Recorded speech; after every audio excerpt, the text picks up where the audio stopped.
Pernah kepikiran nggak sih, kenapa ya mata kita mirip ibu, tapi sifat keras kepalanya kok nurun dari ayah? Nah, semua jawaban itu ternyata tersembunyi dalam sebuah kode cetak biru kehidupan yang akan kita bongkar bareng-bareng hari ini. Oke, yuk kita mulai dari pertanyaan ini. Ini kan inti dari semua pembahasan kita. Kita akan mengungkap instruksi-instruksi tersembunyi yang nentuin segala hal tentang diri kita, mulai dari penampilan fisik sampai cara tubuh kita bekerja. Nah, ini dia nih si helix ganda DNA yang terkenal itu. Coba bayangin, ini kayak buku panduan super tebal buat tubuh kita yang hebatnya ditulis cuma pakai 4 huruf, A, T, C, dan G. Urutan dari huruf-huruf inilah yang nyimpen semua informasi buat ngebangun dan ngejalanin seluruh diri kita. Keren kan? Jadi kita udah punya cetak birunya nih. Tapi gimana caranya cetak biru ini bisa berubah jadi bangunan yang sesungguhnya? Yuk kita lihat proses penerjemahannya. Proses ini tuh sistematis banget. Jadi gini, bayangin DNA itu kayak cetak biru arsitektur utama yang disimpan aman di kantor. Terus RNA itu kurirnya, yang nyalin sebagian dari cetak biru itu dan membawanya ke lokasi proyek. Nah, di sana setiap instruksi yang terdiri dari 3 huruf itu ngasih tahu para pekerja buat ngambil satu jenis batu bata spesifik yang namanya asam amino. Dan batu bata itu ketika dirangkai jadilah protein. Protein inilah pekerja sesungguhnya di tubuh kita. Mereka jadi otot kita, enzim, hormon, pokoknya mereka adalah hasil nyata dari kode genetik kita. Jadi intinya gini, DNA yang nulis instruksi, protein yang ngerjain. Oke, sekarang kita udah tahu cara kerja gen. Tapi gimana caranya kita bisa dapat gen-gen itu?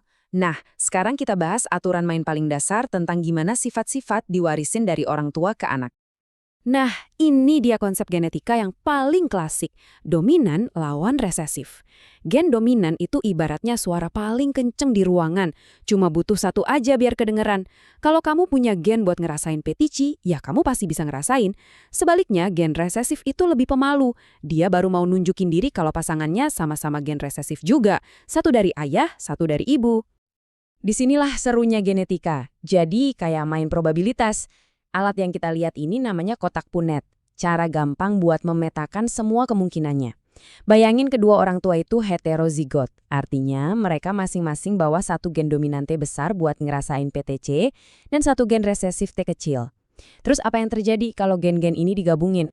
Dari semua kombinasi yang mungkin, ada kemungkinan 25% si anak bakal dapat 2 gen dominan. T besar, T besar. Ini yang disebut homozigot dominan. Dan mereka sudah pasti bisa merasakan PTC. Kemungkinan paling besarnya, yaitu 50%, adalah dapat kombinasi T besar, T kecil. Nah, karena T besar itu dominan, anak heterozigot ini juga bakal jadi pengecap, meskipun dia sebenarnya bawa gen resesif. Dan terakhir, ada kemungkinan 25% buat dapat 2 gen resesif, T kecil, T kecil. Ini namanya homozigot resesif. Dan inilah satu-satunya kombinasi yang bikin seseorang nggak bisa ngerasain PTC. Jadi probabilitasnya itu 25, 50, dan 25%. Sampai sini kelihatannya simpel banget ya. Satu gen, satu sifat. Tapi disinilah genetika ngasih kita kejutan. Kenyataannya itu jauh lebih rumit. Nah, ini salah satu kesalahpahaman yang paling umum. Kita sering banget diajarin di sekolah dulu kalau mata biru itu gen resesif simple dan mata coklat itu dominan. Tapi emang bener sesimpel itu? Jawabannya ternyata enggak. Model satu gen satu sifat itu emang bagus buat ngertiin dasarnya. Tapi buat sebagian besar sifat manusia, itu cuma puncak gunung esnya aja. Disinilah kita kenalan sama konsep kuncinya, sifat poligenik. Poli itu artinya banyak. Jadi ini adalah sifat yang muncul dari hasil kerja tim berbagai gen yang berbeda. Contohnya nih, warna mata. Itu bukan diatur satu gen, tapi setidaknya ada 10 gen berbeda yang kerja bareng. Sama juga kayak tinggi badan dan warna kulit. Makanya, ada banyak banget variasi dari sifat-sifat ini, bukan cuma pilihan iya atau enggak, tapi sebuah spektrum yang luas. Oke, terakhir, yuk kita masuk ke area genetika yang menurut saya paling menarik, di mana aturan mainnya sedikit beda, yaitu gen-gen yang ada di kromosom penentu jenis kelamin kita, X dan Y. Nah, ini ada 2 istilah yang sering banget ketuker, jadi kita lurusin ya. Gen terpaut seks itu artinya lokasinya secara fisik nempel di kromosom X atau Y. Sedangkan gen terbatas seks itu bisa ada di kromosom mana aja, tapi ekspresinya atau apakah gen itu dinyalain atau dimatiin dipengaruhi sama hormon seks. Contoh paling gampang buat sifat terpaut seks itu ya buta warna merah hijau. Gen yang bertanggung jawab buat ini letaknya ada di kromosom X, dan ini punya akibat yang menarik banget. Statistik ini nunjukin perbedaannya dengan jelas banget. Pria kan cuma punya satu kromosom X. Jadi, kalau mereka dapat satu aja salinan gen buta warna di kromosom X itu, ya sudah, mereka bakal buta warna. Sementara itu, wanita punya dua kromosom X. Jadi, mereka butuh dua salinan gen resesif itu buat jadi buta warna, yang mana kemungkinannya jauh lebih kecil. Makanya sekitar 8% pria mengalaminya, sementara pada wanita kurang dari 1%. Nah, sekarang buat gen terbatas seks. Coba dibayangin jumlah rambut dada pada pria atau ukuran payudara pada wanita. Gen buat sifat-sifat ini sebenarnya ada di tubuh pria dan wanita loh. Tapi hormon kayak testosteron dan estrogen lah yang jadi saklar buat ngaktifinnya, makanya sifat itu kebanyakan cuma muncul di satu jenis kelamin aja. Jadi, apa sih yang bisa kita ambil dari semua ini? Intinya, genetika itu bukan sesuatu yang kaku atau sesederhana itu. Ini adalah bidang yang super dinamis dan rumit. Gen kita itu bukan takdir yang nggak bisa diubah. Mereka adalah serangkaian instruksi kompleks yang ekspresinya bahkan bisa berubah seiring waktu. Halo semua, selamat datang kembali. Gini deh, pernah kepikiran gak sih kalau di dalam diri kita ini ada semacam sutradara tersembunyi yang ngatur gen-gen kita? Nah, hari ini kita bakal bongkar gimana caranya pengalaman hidup kita itu bisa secara harfiah jadi sutradara buat DNA kita sendiri. Keren kan? Yuk kita mulai. Pasti sering dengar kan pertanyaan klasik ini, nature versus nurture, bawaan lahir atau hasil didikan. Jadi kita tuh produk gen kita atau produk lingkungan kita. Biasanya kita disuruh milih salah satu kan? Tapi gimana kalau jawabannya ternyata jauh lebih keren dari itu?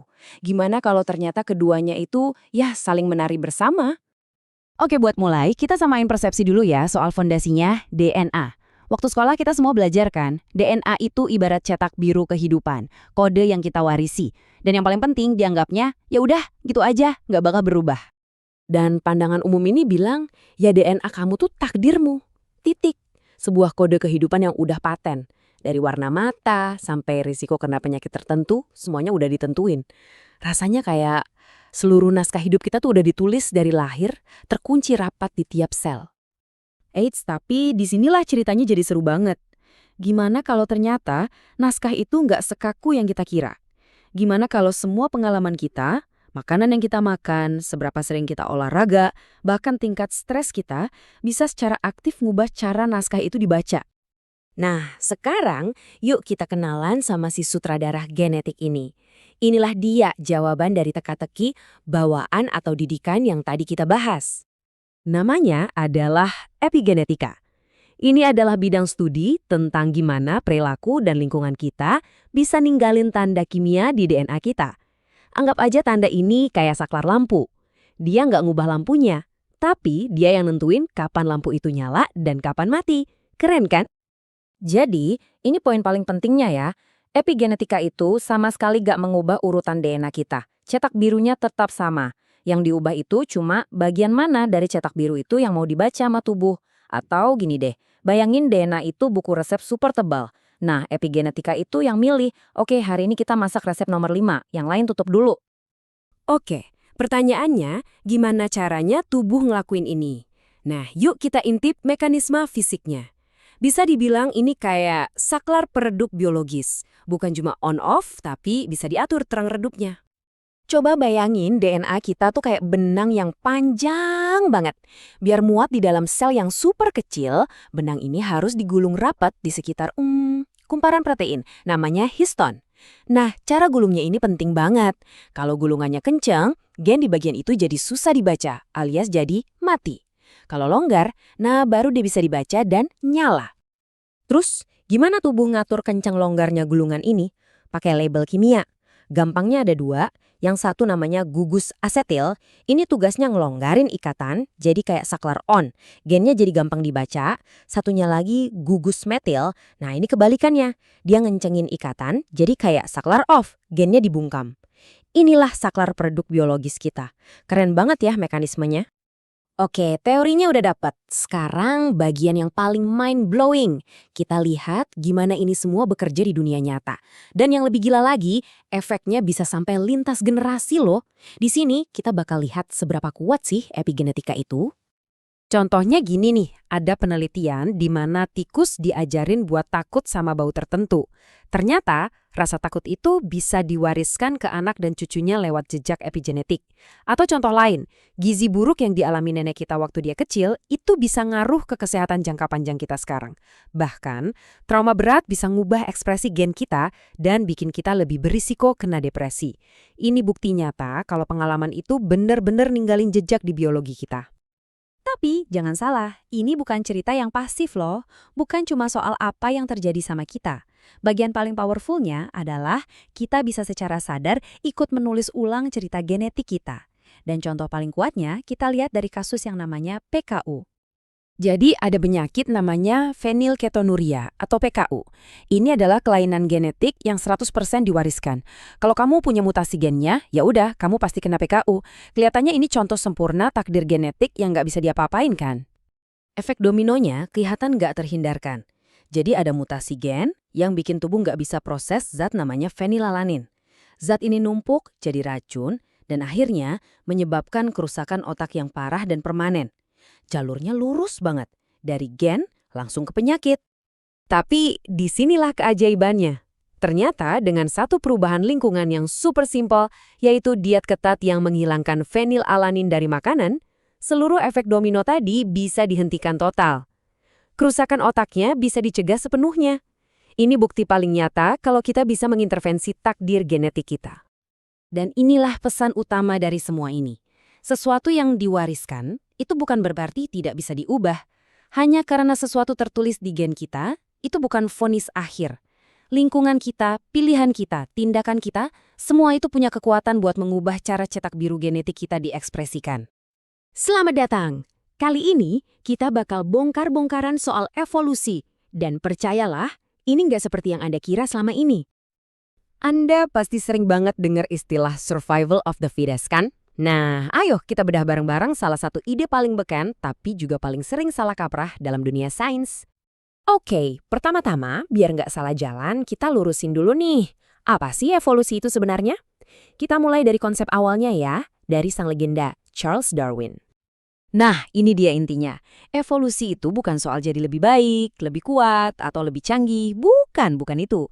Sederhananya, evolusi itu cuma soal perubahan frekuensi gen di dalam sebuah populasi dari generasi ke generasi. Gen mana yang jadi lebih umum, gen mana yang jadi lebih langka. Gitu aja.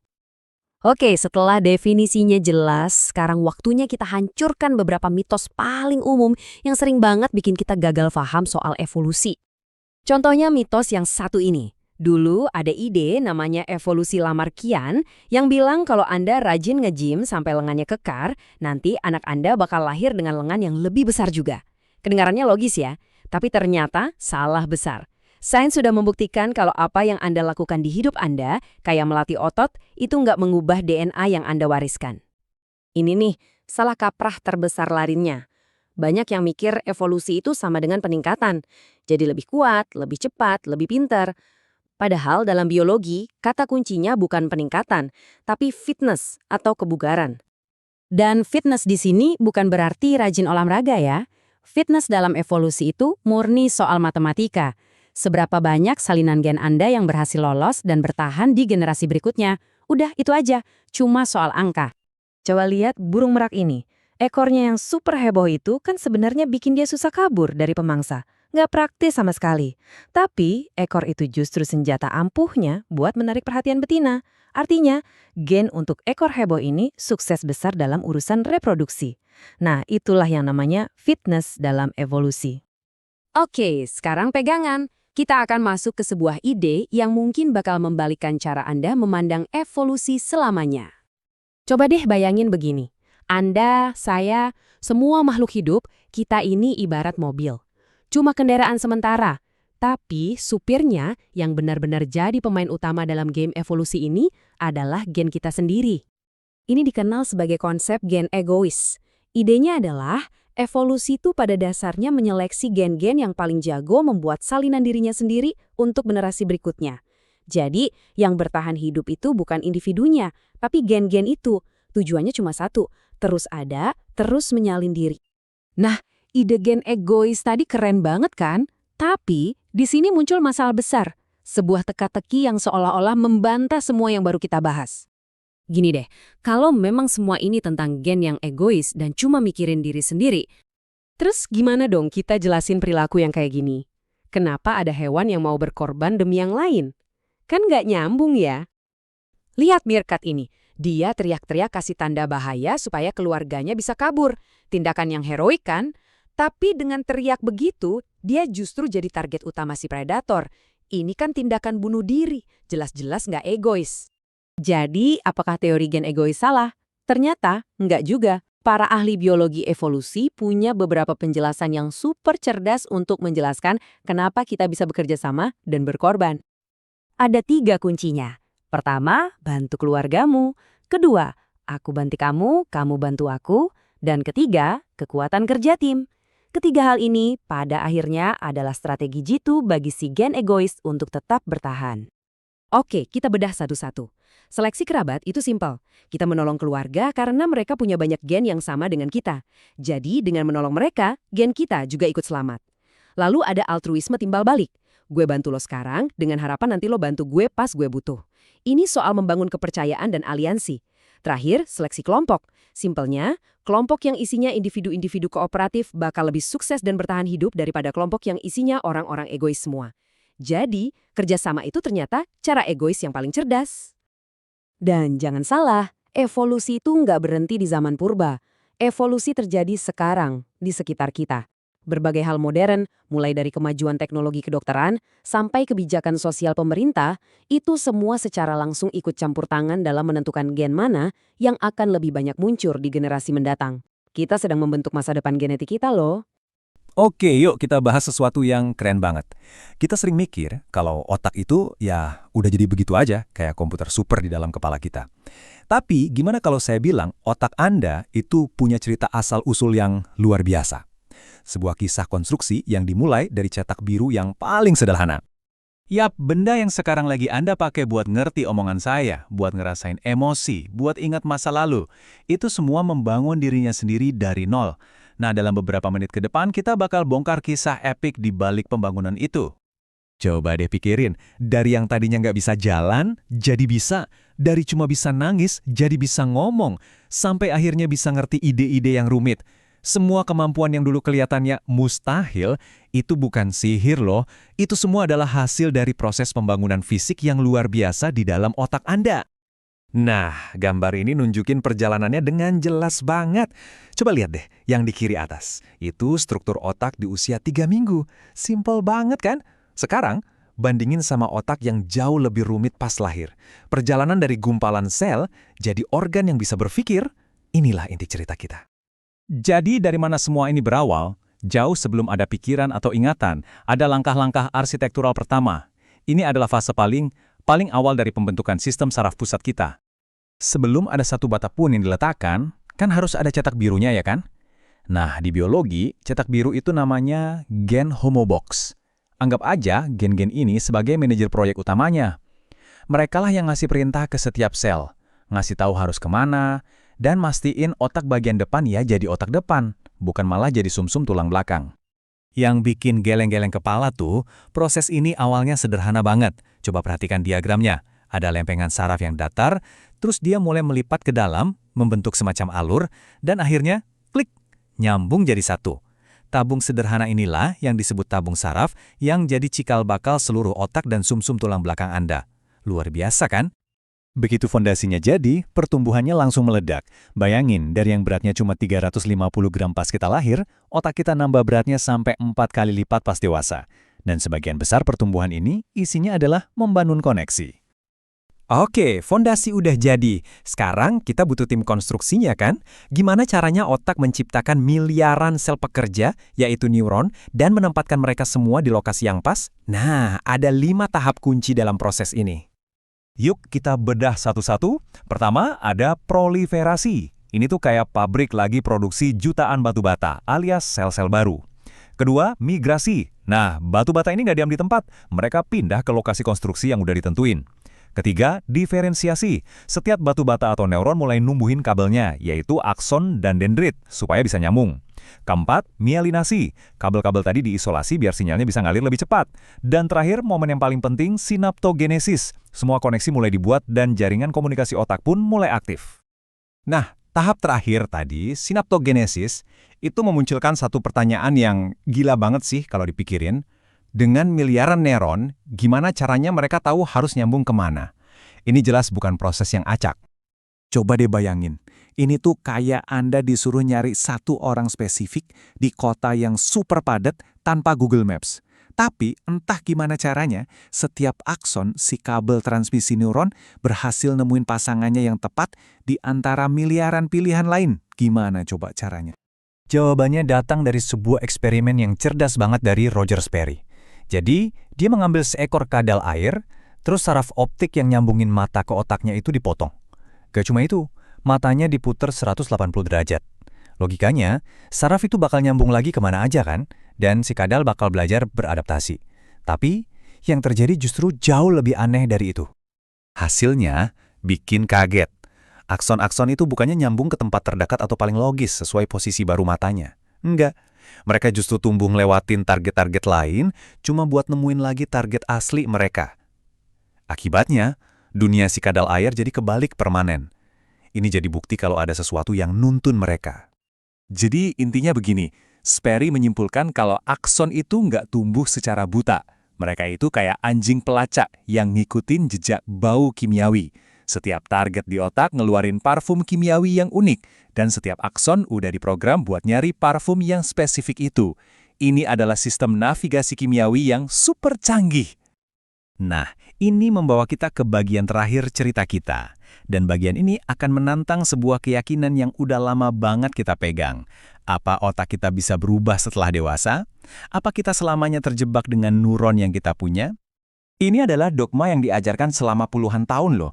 Otak dianggap sebagai organ yang statis setelah kita melewati masa kanak-kanak. Kalau ada neuron yang mati, ya udah hilang selamanya. Tapi ternyata cerita itu nggak sepenuhnya benar. Dan gimana para ilmuwan ngebuktiinnya? Bukan lewat mikroskop biasa, tapi lewat peninggalan sejarah yang sama sekali nggak kita duga. Uji coba bom nuklir di era Perang Dingin. Sumpah, ini salah satu contoh kreativitas ilmiah paling keren yang pernah ada. Jadi, gini ceritanya. Uji coba bom itu ngelepasin isotop radioaktif namanya karbon-14 ke udara. Tumbuhan nyerap itu, kita makan tumbuhannya, dan karbon-14 itu masuk ke dalam DNA sel-sel baru kita. Nah, karena kadar karbon-14 di atmosfer itu udah tercatat untuk setiap tahunnya, para ilmuwan bisa ngukur kadar C14 di sebuah sel dan nentuin tanggal lahir sel itu dengan akurat. Keren kan? Ini kayak paspor buat setiap sel di tubuh Anda. Dan hasilnya mengubah segalanya. Metode ini nunjukin kalau sel kulit kita umurnya cuma beberapa minggu. Sel otot bisa sampai 15 tahun.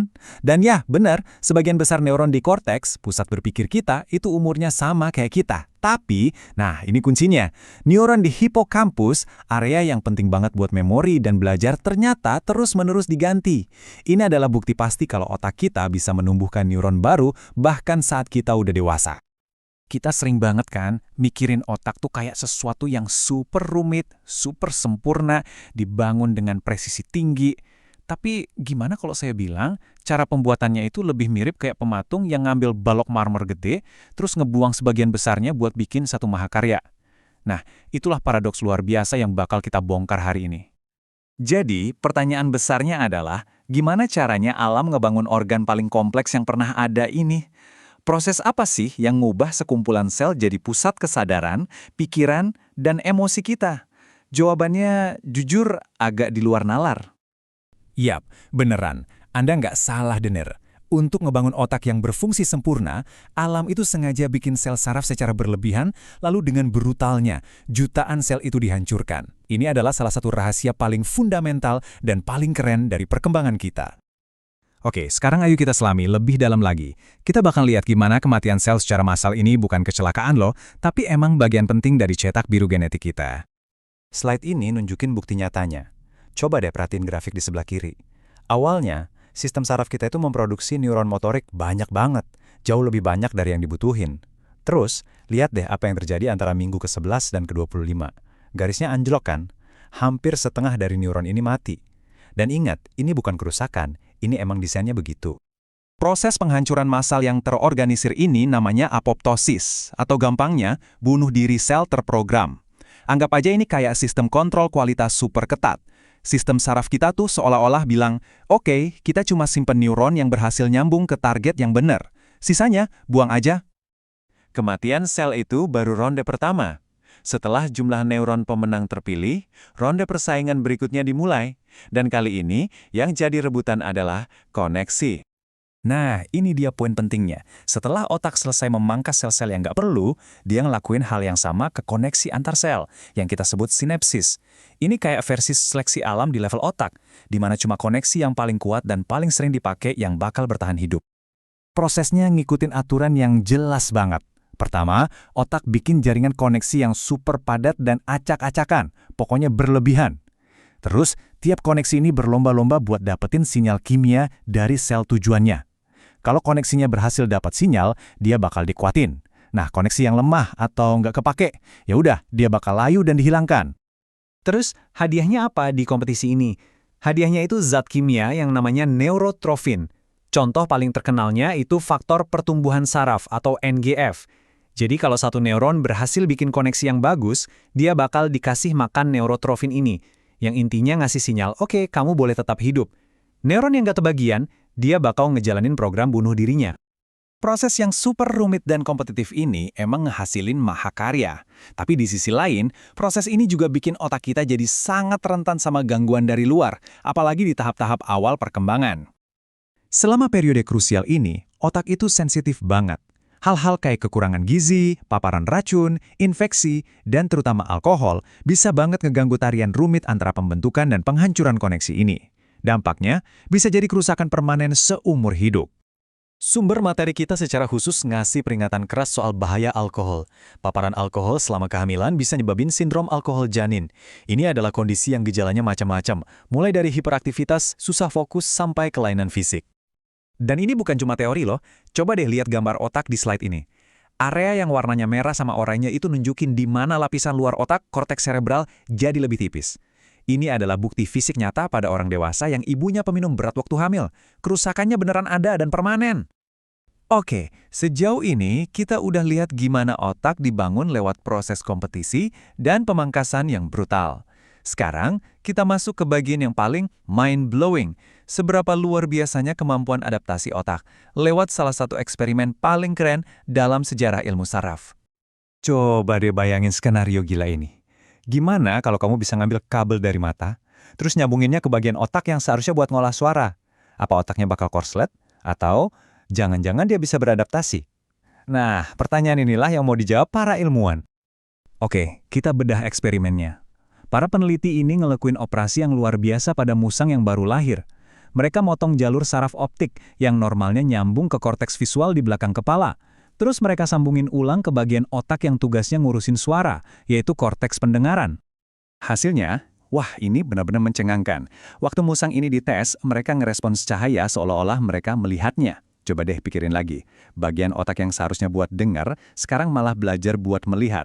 Ini adalah bukti paling nyata betapa plastis, betapa fleksibelnya otak kita. Jadi, setelah kita ngelihat proses pembangunannya yang brutal, kerentanannya, dan kemampuan adaptasinya yang gila-gilaan, apa sih pelajaran utama yang bisa kita ambil dari semua ini? Ini dia intinya, otak kita itu nggak lahir dalam kondisi jadi. Sebaliknya, ia lahir dengan potensi yang nggak terbatas. Gen kita emang nyediain cetak birunya, tapi pengalaman, semua yang kita lihat, dengar, dan pelajari, itulah alat pahat yang ngebentuk kita jadi seperti sekarang. Gimana kalau saya bilang otak Anda itu bukan sesuatu yang udah jadi paten gitu aja, tapi lebih mirip sebongkah tanah liat yang terus-menerus kita bentuk. Setiap pengalaman baru, setiap skill yang Anda pelajari, itu secara fisik mengubah strukturnya. Nah, inilah ide yang luar biasa di balik apa yang kita sebut neuroplastisitas. Nah, ini dia pertanyaan utamanya. Apa kita ini cuma pasrah aja sama otak bawaan lahir? Atau kita beneran bisa jadi arsitek buat pikiran kita sendiri? Seperti yang bakal kita lihat bareng-bareng, jawabannya tuh, ya, dan ini keren banget.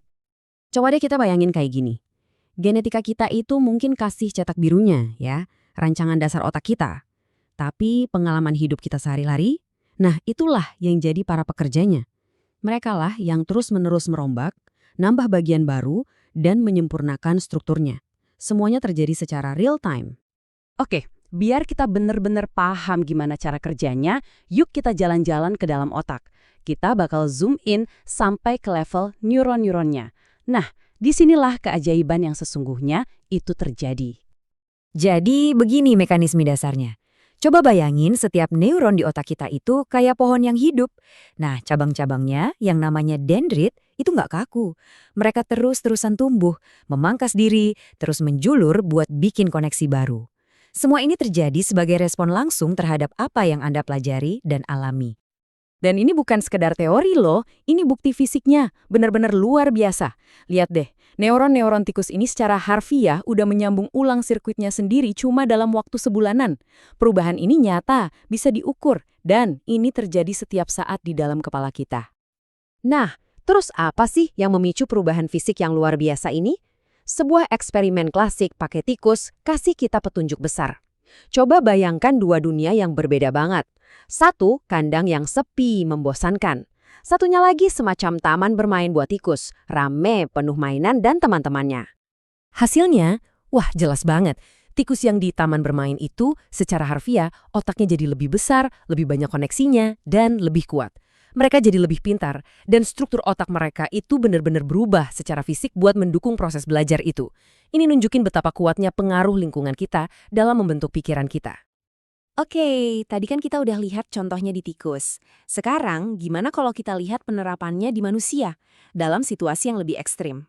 Apa yang terjadi kalau otak harus menghadapi perubahan besar, misalnya kehilangan salah satu indera? Nah, ini dia salah satu contoh neuroplastisitas yang paling kuat. Otak kita itu ibaratnya manajer properti yang super efisien.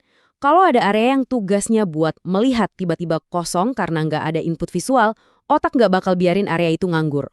Otak bakal mikir, oke, lahan utama ini kita sewakan aja buat fungsi yang baru. Dan yang lebih luar biasanya lagi, korteks visual itu area di belakang otak kita, pada orang buta, itu nggak diam aja. Area itu dialih fungsikan. Area itu jadi aktif bukan pas mereka melihat, tapi pas mereka menyentuh.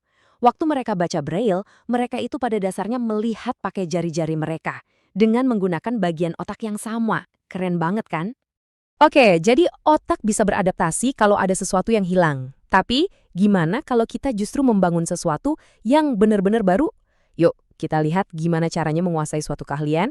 Misalnya musik, bisa secara fisik memahat peta di otak kita. 30%. Coba deh, renungkan angka itu sebentar. Jadi, pada musisi profesional, lahan di otak mereka yang khusus buat jari-jari tangan kiri, tangan yang gerakannya paling rumit kan, entah di biola atau piano, itu rata-rata 30% lebih besar daripada orang biasa. Itu perbedaan yang gede banget loh.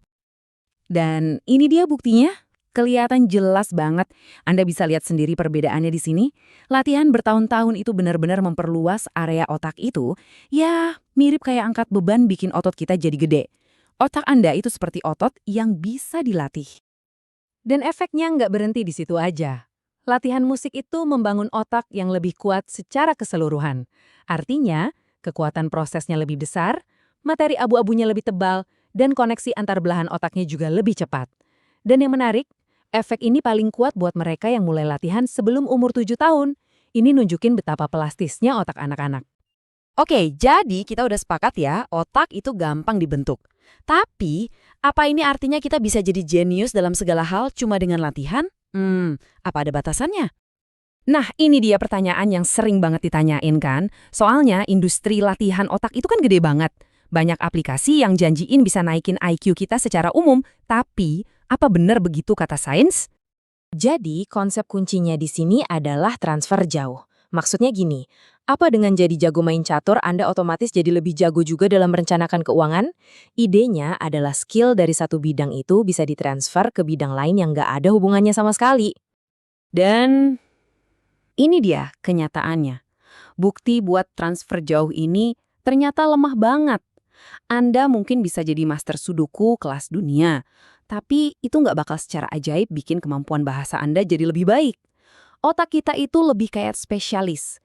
Dia akan jadi lebih baik dalam hal spesifik yang kita latih. Jadi, poin paling pentingnya adalah ini, perubahan otak yang mendalam dan berarti, kayak yang kita lihat di para musisi atau pembaca Braille, itu nggak datang dari main game asa otak 5 menitan. Perubahan itu datang dari latihan yang berdedikasi dan fokus. Datang dari komitmen jangka panjang untuk benar-benar menguasai suatu keahlian. Pernah kepikiran nggak sih kalau setiap hal baru yang Anda pelajari, setiap kebiasaan yang Anda bentuk, itu beneran secara fisik mengubah otak Anda? Nah, hari ini kita akan kupas tuntas kemampuan adaptasi otak yang super keren dan berlangsung seumur hidup ini. Oke, kita mulai dengan ngebantah satu mitos besar dulu ya. Banyak dari kita mungkin mikir kalau otak itu berhenti berkembang setelah kita dewasa, seolah-olah udah final gitu, udah kayak batu. Tapi apa benar begitu? Jawabannya, salah besar. Otak kita itu jauh lebih mirip tanah liat yang gampang dibentuk, bukan batu yang kaku. Setiap pengalaman, setiap pikiran, dan setiap tindakan kita itu terus-menerus ngebentuk dan memahat ulang otak kita. Nah, kemampuan luar biasa buat berubah ini punya nama keren, plastisitas otak. Intinya begini, apa yang Anda lakukan dan kebiasaan Anda itu beneran secara fisik bisa mengubah sirkuit dan struktur otak Anda. Ini bukan kiasan loh ya, ini fakta biologis. Oke, terus gimana cara kerjanya di kehidupan nyata? Yuk kita lihat contoh konkretnya, gimana belajar sesuatu yang baru itu secara harfiah bisa mengukir ulang sirkuit di dalam kepala kita. Dan hebatnya lagi, perubahannya tuh bisa cepet banget loh. Ada penelitian yang nunjukin kalau cuma latihan intensif beberapa minggu aja, contohnya belajar juggling, itu udah bisa bikin perubahan fisik yang terukur di otak. Biar lebih kebayang, kita perlu mengintip sedikit ke satu area spesifik di otak. Anggap aja ini kayak peta detail dari seluruh tubuh kita, yang namanya korteks somatosensori. Coba bayangin deh, di dalam otak kita tuh ada semacam peta lahan untuk tubuh kita. Setiap bagian tubuh dapat cufflinknya sendiri-sendiri. Nah, sebelum ada latihan khusus, cufflink buat jari-jari tangan seorang musisi, ya ukurannya standar aja, sama kayak bagian tubuh lainnya. Tapi, coba lihat apa yang terjadi setelah dia latihan musik bertahun-tahun. Otak kita kan pintar ya, dia sadar, wah jari-jari ini penting banget nih. Jadi, otak mulai alokasi ulang lahannya. Area peta buat jari-jari jadi makin luas, beneran mencaplok lahan di sekitarnya. Tujuannya, biar kontrolnya makin presisi. Keren banget kan? Tapi tunggu dulu, proses pembentukan ulang ini ternyata nggak selamanya positif. Yuk kita lanjut, karena ternyata plastisitas otak ini juga punya sisi gelapnya. Pertanyaannya sekarang, apa kemampuan super fleksibel ini bisa jadi bumerang? Bisa nggak sih proses reorganisasi ini malah kebablasan dan justru jadi masalah? Sayangnya, jawabannya bisa. Dan ini bisa jadi mimpi buruk, terutama buat orang-orang kayak musisi, penulis, atau bahkan dokter bedah. Kondisinya disebut distonia tangan vokal. Jadi, kalau kita lihat di level saraf, begini kejadiannya. Cufflink atau peta buat masing-masing jari yang tadinya jelas batasnya, sekarang jadi kabur, nyampur, dan tumpang tindih satu sama lain. Intinya, otak jadi bingung. Dia nggak bisa lagi bedain mana sinyal buat jari telunjuk, mana buat jari tengah. Nah, karena petanya jadi kabur gini, gerakan jari yang terpisah-pisah jadi susah banget. Makanya bisa muncul kram atau gerakan-gerakan aneh yang nggak terkontrol. Oke, tadi kita udah bahas perubahan karena pengalaman. Sekarang kita geser topik. Kita bakal lihat perubahan dramatis yang emang udah diprogram dari sananya buat terjadi di satu fase hidup. Yap, masa remaja. Otak remaja itu ibarat kota yang lagi dibangun besar-besaran. Nah, bagian yang paling penting buat ngatur keputusan dan ngerem impuls, namanya korteks prefrontal, itu bagian yang paling terakhir selesai dibangun. Jadi ibaratnya kantor pusatnya masih dalam tahap renovasi. Dan efeknya? Kelihatan banget di dunia nyata. Kenapa remaja suka ambil risiko? Ya karena ini. Perilaku nekat itu melonjak drastis, pas banget di masa-masa ketika pusat kendali di otak mereka ini belum matang sempurna. Jadi ini bukan soal pilihan semata ya, tapi emang karena kondisi otaknya yang sementara ini disetel untuk lebih ngejar imbalan dan cenderung nganggep remeh resiko. Pemberhentian terakhir kita, otak di usia senja. Tapi jangan langsung mikir soal penurunan fungsi aja. Justru di sini kita bakal lihat sisi ketangguhan dan kemampuan kompensasi otak yang luar biasa. Memang sih beberapa kemampuan mungkin jadi agak melambat seiring usia. Tapi otak orang yang lebih tua itu punya trik jitu. Dia bisa manggil bala bantuan. Maksudnya, dia mengaktifkan lebih banyak area otak buat ngerjain tugas yang sama. Keren kan? Fakta ini bikin para ilmuwan penasaran dan akhirnya nemuin hal-hal yang, jujur aja, cukup mengejutkan. Mereka sekarang lagi nyari cara-cara radikal buat mungkin ya membalikkan penurunan kognitif akibat penuaan. Ada satu studi yang gila banget. Idenya kedengaran kayak di film fiksi ilmiah. Jadi para peneliti nemuin kalau ada faktor tertentu di darah tikus muda yang kalau ditransfer ke tikus tua, itu beneran bisa bikin otak si tikus tua lebih muda lagi, memorinya jadi lebih baik, dan plastisitasnya juga meningkat. Jadi intinya apa? Ini nih yang penting. Kapasitas otak kita buat berubah itu nggak pernah berhenti. Dari pertama kali kita belajar skill baru, ngelewatin masa remaja yang penuh gejolak, sampai kita jadi bijaksana di usia tua, otak kita itu terus-menerus berubah, terus-menerus beradaptasi. Pernah kebayang nggak sih gimana caranya otak kita bisa sembuh dari kerusakan yang parah banget? Kedengeran kayak sihir ya kan? Nah, hari ini kita bakal bongkar rahasia di balik ketangguhan otak kita yang super keren ini. Oke, kita mulai dari cerita nyata ya. Ada seorang tentara Amerika yang kena luka di bagian kiri otaknya. Akibatnya, dia jadi cuma bisa ngomong patah-patah. Cerita ini jadi pengingat banget ya, kalau di balik semua data dan ilmu saraf yang rumit itu, ada kisah manusia. Justru pengalaman kayak ginilah yang bikin para ilmuwan penasaran dan bertanya-tanya, gimana sih caranya otak memperbaiki dirinya sendiri? Sebenarnya, kerusakan otak itu penyebabnya macam-macam. Bisa karena tumor, infeksi, wah banyak deh. Tapi untuk bahasan kali ini, kita bakal fokus ke satu jenis kerusakan yang datangnya tiba-tiba dan traumatis, yang bisa ngubah segalanya dalam sekejap. Nah, salah satu penyebab yang paling sering kita dengar, terutama pada orang tua, itu adalah stroke.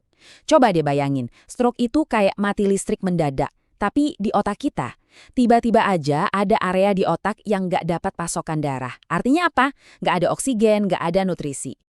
Oke, sebelum kita ngomongin gimana cara otak pulih, kita harus paham dulu gimana serangannya terjadi. Soalnya, ada dua jenis stroke utama nih, dan cara mereka merusak otak itu beda banget. Yuk kita bedah satu-satu. Jadi, ada dua pemain utama di sini. Yang pertama, namanya stroke iskemik. Ini yang paling umum terjadi. Bayangin aja ada penyumbatan di pembuluh darah otak, kayak selang air yang mampet. Darah nggak bisa lewat dan akhirnya sel-sel otak jadi kelaparan. Terus yang kedua ada stroke hemoragik. Nah kalau ini kebalikannya. Ini kayak pipa yang pecah di dalam otak. Darah justru tumpah dan membanjiri area sekitarnya. Jadi yang satu karena mampet, yang satu karena bocor. Dua-duanya sama-sama bahaya. Dan inilah wujud nyatanya. Ini bukan gambar ilustrasi loh, ini beneran otak yang rusak. Kita bisa lihat dengan jelas, ada lubang atau rongga di mana jaringan otaknya udah mati. Tadi kan kita ngomongin konsepnya ya. Nah, ini dia realitanya. Ngeri banget kan? Begitu stroke menyerang, saat itu juga kita langsung balapan sama waktu. Serius, tiap detik itu berharga banget. Kenapa? Karena ada satu periode, satu jendela emas yang sangat singkat, di mana pertolongan medis bisa jadi penentu. Penentu antara pasien bisa pulih atau mengalami kerusakan permanen. Nah, untuk stroke iskemik yang karena sumbatan tadi, para dokter punya senjata andalan, namanya TPA. Anggap aja TPA ini kayak cairan anti mampet super ampuh. Tugasnya yaitu menghancurkan gumpalan darah yang jadi biang keroknya.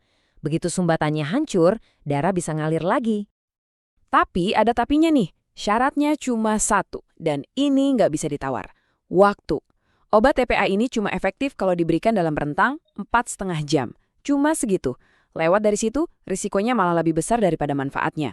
Makanya penting banget buat kita semua untuk kenal gejala stroke dan langsung bertindak cepat. Terus gimana dong kalau pasiennya telat?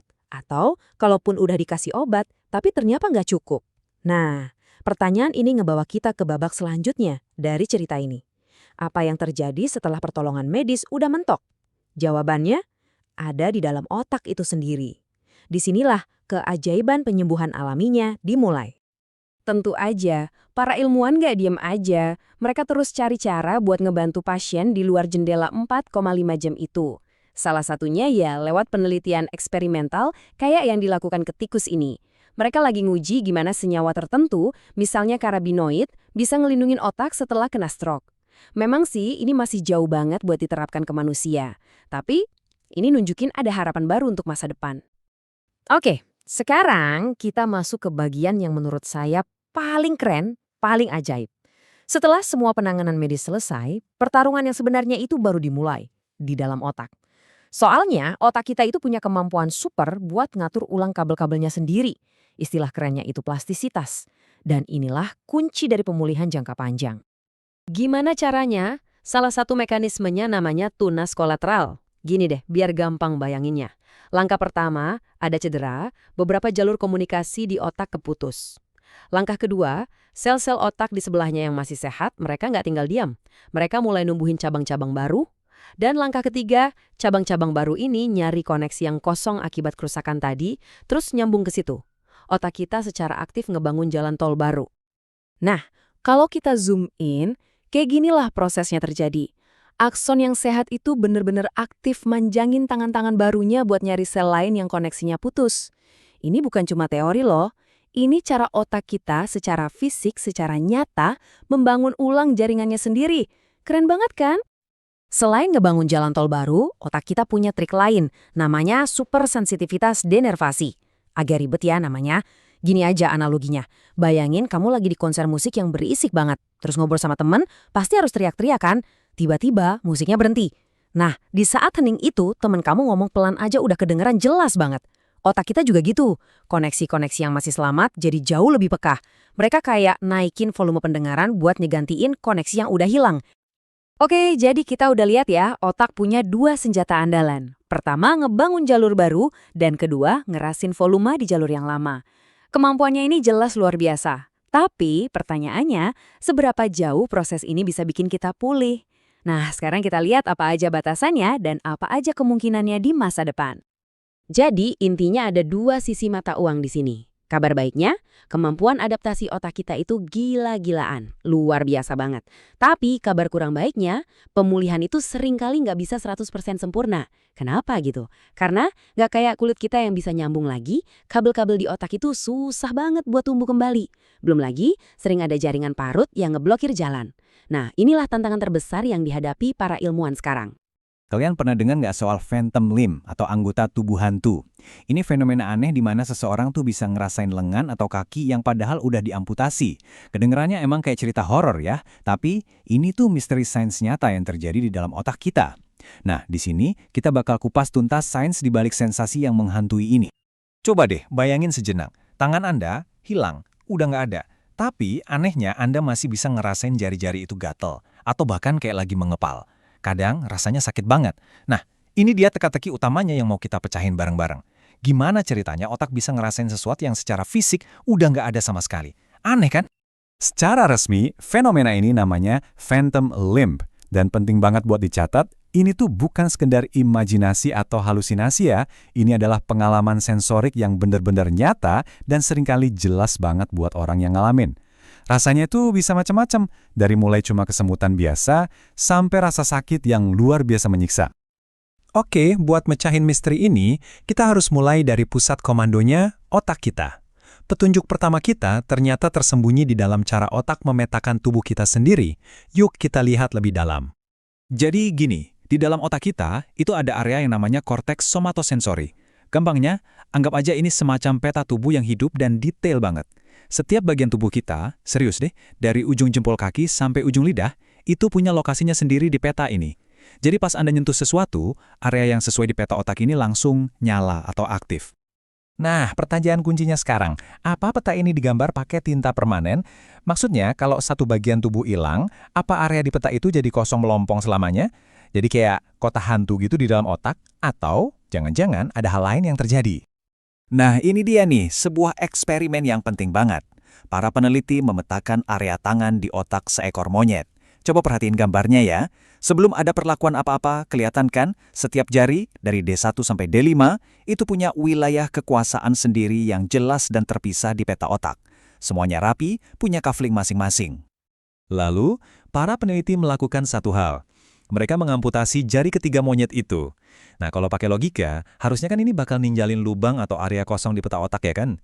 Wilayah yang tadinya punya jari ketiga itu. Tapi, lihat deh, apa yang terjadi? Ini benar-benar menggemparkan. Ternyata peta itu nggak mau ada wilayah yang kosong. Malah sebaliknya, area otak untuk jari di sebelahnya, jari kedua dan jari keempat, itu langsung meluas, menginvasi, dan mengambil alih wilayah yang tadinya punya si jari ketiga. Luar biasa kan? Otak itu secara aktif menggambar ulang petanya sendiri. Jadi, poin paling krusialnya di sini adalah, peta di otak kita itu nggak statis, nggak kaku kayak peta di kertas.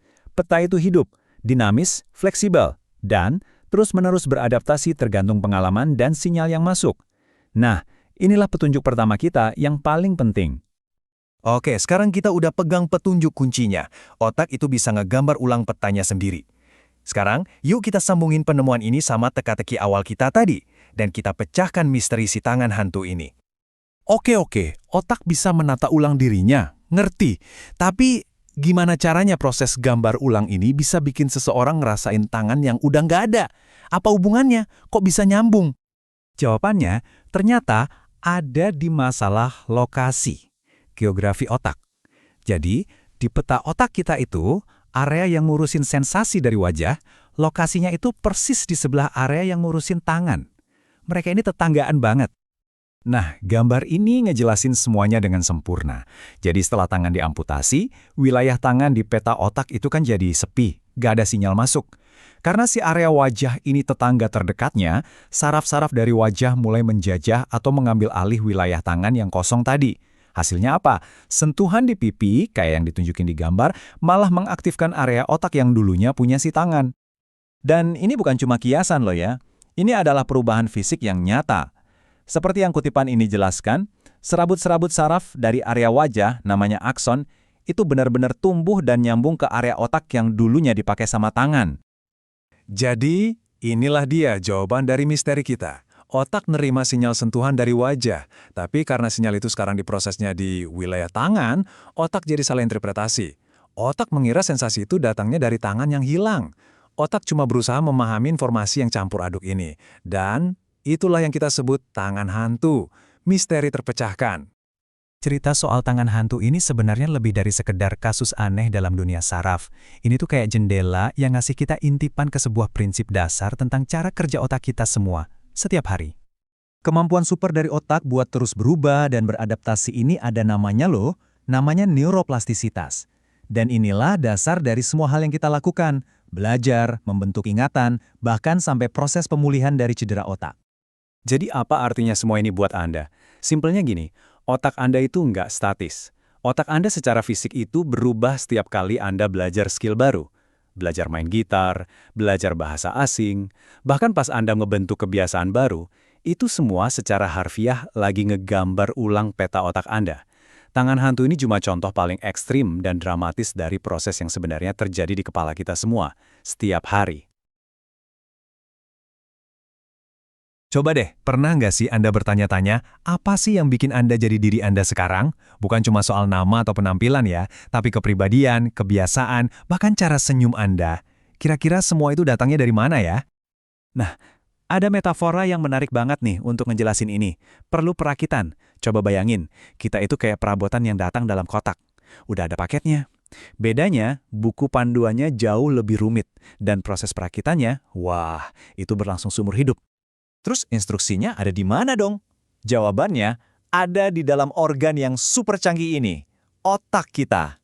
Ya, otak bareng sama seluruh sistem saraf, itulah pusat dari semua proses perakitan yang rumit ini. Oke, yuk kita mulai bongkar pasangnya. Oke, kita masuk ke bagian pertama, cetak biru genetik Anda. Anggap aja ini buku panduan kehidupan, jadi kita semua itu lahir udah bawa buku panduan bawaan pabrik gitu. Inilah fondasi dari segalanya. Dan buku panduan ini, ya, tertulis dalam kode genetik kita. Nah, di halaman-halaman awal buku panduan ini, kita bakal nemuin komponen paling dasar, gen. Simpelnya gini, gen itu unit warisan, sepotong informasi yang kita dapat dari orang tua. Inilah instruksi-instruksi paling awal yang nentuin segalanya, mulai dari warna mata sampai ya potensi sifat-sifat kita. Oke, terus gimana caranya instruksi ini jadi sesuatu yang nyata? Prosesnya kira-kira begini. DNA itu ibarat cetak biru utamanya. Lalu RNA datang dan bikin salinan dari bagian-bagian penting cetak biru itu. Nah, salinan dari RNA ini dipakai untuk membangun protein yang jadi bahan bangunan fisik tubuh kita, dari otot sampai sel-sel saraf di otak. Tapi, ini yang perlu kita ingat, Prosesnya nggak sesimpel itu. Nggak ada tuh yang namanya satu gen buat tinggi badan, atau satu gen buat warna mata. Kenyataannya, sifat-sifat kompleks kayak tinggi badan itu dipengaruhi oleh ratusan gen yang kerja bareng. Ini tuh kayak orkestra genetik yang super rumit. Nah, kalau genetika itu buku panduan bawaan kita, terus apa lagi? Disinilah ceritanya jadi makin seru. Karena ternyata buku panduan itu bisa diedit. Ini langsung memunculkan pertanyaan penting kan? Kalau DNA itu cetak biru kita, apa pengalaman hidup bisa mengubahnya? Jawabannya, dan ini yang keren, adalah bisa. Bukan dengan mengubah kodenya loh, tapi dengan cara yang jauh lebih elegan. Dan inilah dunia epigenetika. Gampangnya, ini bukan soal mengubah huruf di buku panduan DNA kita, tapi soal mengubah cara buku itu dibaca. Epigenetika itu intinya tentang gen mana yang nyala dan mana yang mati sebagai respons dari lingkungan dan pengalaman kita. Biar gampang bayangin cara kerjanya, anggap DNA Anda itu kayak benang yang panjang banget. Benang ini digulung kencang di gelendong protein yang namanya histon. Nah, supaya satu gen bisa dibaca, bagian benang itu harus dilonggarin dulu dari gelendongnya. Nah, disinilah letak saklar on-off epigenetik itu. Ada penanda kimia tertentu, namanya gugus asetil, yang bisa nempel dan melonggarkan gulungan itu. Ini ibarat menekan tombol on buat si gen. Tapi ada juga penanda lain, gugus metil, yang justru mengencangkan gulungan dan membungkam gennya, tombol off-nya. Dan yang paling gila, pengalaman hidup kita itulah yang bisa nambahin atau ngilangin penanda-penanda ini. Dan ini bukan cuma teori loh, ini beneran terjadi setiap saat. Pengalaman kayak merasa terisolasi, atau bahkan pas kita bikin memori baru, itu bisa ninggalin jejak epigenetik. Yang lebih bikin kaget lagi, jejak ini ternyata bisa diwariskan. Bisa jadi pola makan kakek nenek kita dulu ikut ngaruh ke cara gen kita bekerja hari ini. Oke, sekarang kita geser sedikit ya. Kita coba lihat gimana sejarah spesies kita juga ikut tertulis dalam gen kita. Kita bakal lihat semacam gema dari masa lalu evolusi kita. Intinya, evolusi itu soal gen mana yang berhasil diwariskan ke generasi berikutnya. Jadi, gen-gen yang bantu nenek moyang kita buat bertahan hidup dan punya keturunan, ya itulah yang jadi makin umum seiring waktu. Nah, ini nih yang bisa ngejelasin beberapa kebiasaan aneh yang kita punya. Perilaku yang mungkin sekarang udah nggak ada gunanya, tapi dulu, wah itu krusial banget buat nenek moyang kita biar bisa selamat. Contohnya gampang deh, pernah merindingan pas kedinginan atau takut? Nah, buat nenek moyang kita yang dulu lebih berbulu, itu bikin mereka kelihatan lebih besar dan sangar buat nakutin predator. Atau refleks genggam bayi yang kuat banget itu. Dulu itu penting banget biar bayi primata bisa nempel erat ke ibunya. Jadi, intinya, semua perilaku ini adalah gema evolusi. Semacam sisa-sisa alat bertahan hidup yang diwariskan dari masa lalu kita yang jauh banget. Nah, ini membawa kita ke bagian terakhir, di mana semua kepingan puzzle ini menyatu. Kita punya cetak biru genetik, kita punya editan dari pengalaman hidup, dan kita juga punya gema dari masa lalu evolusi. Semuanya itu ketemu di satu titik. Di sini, sekarang. Karena proses perakitan diri Anda masih terus berjalan. Dan kutipan ini benar-benar jadi kuncinya. Otak kita itu nggak statis, nggak berhenti berkembang pas kita kecil doang. Otak kita itu terus-menerus berubah, beradaptasi, dan seolah menulis ulang dirinya sendiri setiap saat. Konsep yang keren banget ini namanya plastisitas. Artinya apa? Artinya, setiap kali Anda belajar hal baru, entah itu naik sepeda, baca buku, atau bahkan cuma ngubah kebiasaan kecil, Anda itu secara fisik lagi membentuk ulang sirkuit di otak. Ya, Anda sendiri yang melanjutkan proses perakitan itu. Jadi kita tutup dengan pertanyaan ini. Sadar kalau diri kita ini adalah campuran dari genetik, pengalaman, dan gema evolusi itu udah luar biasa. Tapi menyadari kalau Anda adalah peserta aktif dalam perakitan yang masih terus berjalan ini, nah, itu yang benar-benar ngasih kekuatan. Jadi pertanyaannya, apa yang akan Anda bangun selanjutnya?